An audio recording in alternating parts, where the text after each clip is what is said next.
Hey romance readers, it's time for some library love! This week we read Twice Shy by Sarah Hogle. It took me a little while to get into this book because honestly I was just kind of confused as to what was going on. The story starts in a fantasy land that Mabel has created because she had a really difficult childhood growing up, and so she has this alternate reality that she'll just go into it at a moment's notice.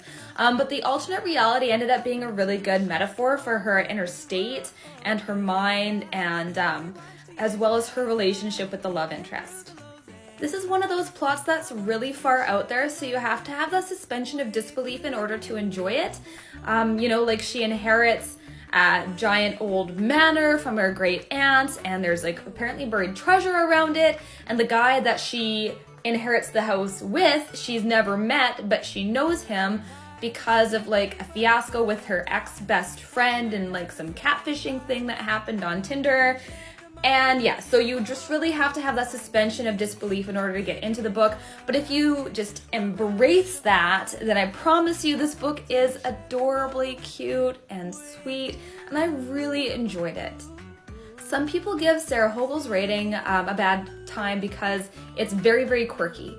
Like Mabel and Wesley, the characters in this book, are super duper quirky. Every sentence is very interesting. So if you just want to read a book that's like plot, plot, plot, plot, plot, not the book for you. If you want a fun, quirky, character-driven novel and high suspension of disbelief, this is a good book. I didn't like Sarah Hogle's previous book that I read, You Deserve Each Other, but I did really like this book, Twice Shy. I'm so happy I read it. I would definitely read more by Sarah Hogle, and I highly recommend this book to anyone who wants a character-driven, quirky book that is low spice, like one scene, mostly metaphorical stuff going on. This is not the book if you like lots of plot, lots of action, straightforward writing, and lots of spice. Not for you.